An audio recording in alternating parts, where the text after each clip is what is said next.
Well, let's get some opinion from the DUP. I'm going to go now to Ian Paisley, the DUP MP for North Antrim. Ian, good evening. Good evening, Nigel. It's wonderful to talk to you. You're really great, my old friend. How are you? Well, I'm well, but I'm completely and utterly confused. You guys are in a really powerful position. This government can't survive without your support after the somewhat botched from the Tory perspective election earlier this year. So they need your support to stay in government. And the bit, Ian, I don't get is how could the Prime Minister have been about to sign something that would have changed Northern Ireland's status without even talking to you guys? Well, I think we need to do, I think it is important that we do put some flesh on the bones, because there is an awful lot of spin and dirt and dirty tactics going on.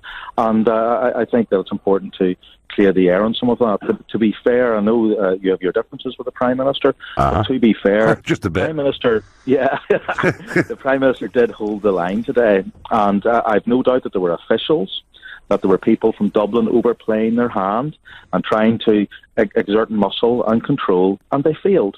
And they failed for a number of reasons. They failed, first of all, because we are holding a very, very strong hand, and we are holding a very strong line.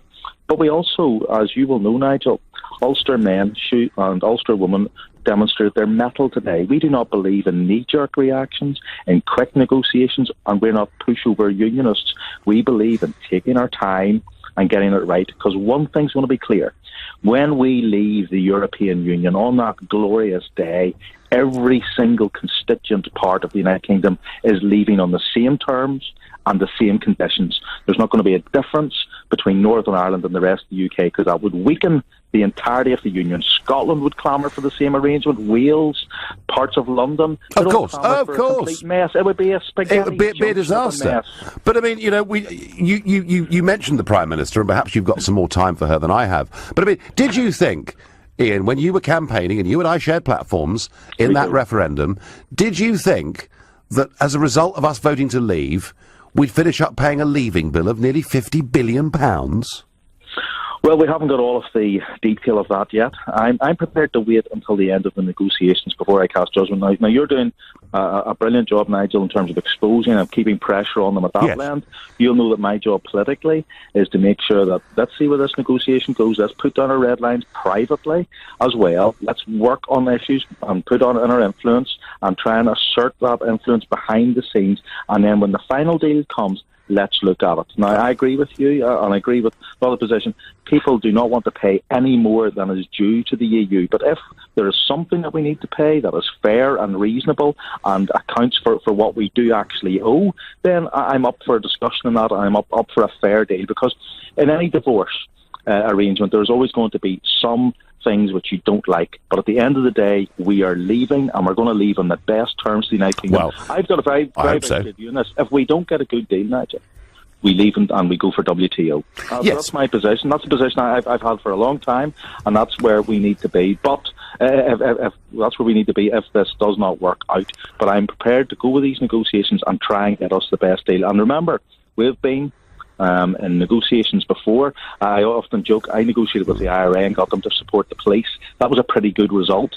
Now, I think we can negotiate with these European people and get a good result for the United Kingdom also. Does there come a point, Ian Paisley, where the DUP can no longer continue to support this government? You're kicking the ball too far down the line. That's unfair for me to answer that at this point. I think we have made it very clear that we support this government on a number of reasons. One, we want to have stability for the United Kingdom of Great Britain and Northern Ireland. Yep. We want to make sure that there's a political certainty for people going forward with Brexit. And we believe that, therefore, we will support the government in those terms. If the government backtracks on our agreement, on the principles that we believe we have established with them, that'll be a matter for them, and there's consequences. And I don't need to spell out those consequences. In fact, you know something, Nigel? It's better that it's never actually said. Okay, and Ian, finally, a great day for the DUP, in your opinion? It's always a great day for the DUP because we are the party of the people. But now, I just say this finally, I want to publicly thank you for your revolutionary leadership of this nation over Brexit. We shared platforms. You were the unpopular guy. You had to take the brickbats, and we got there. We had a great victory, and we're going to get this over the line. And I want to thank you for the. Well, that's kind of you, Ian. But that's kind of you. But I'm going to keep all the pressure up I can, because I want I want the Brexit we voted for. Ian Paisley, thank you very much indeed for joining me. Thank you.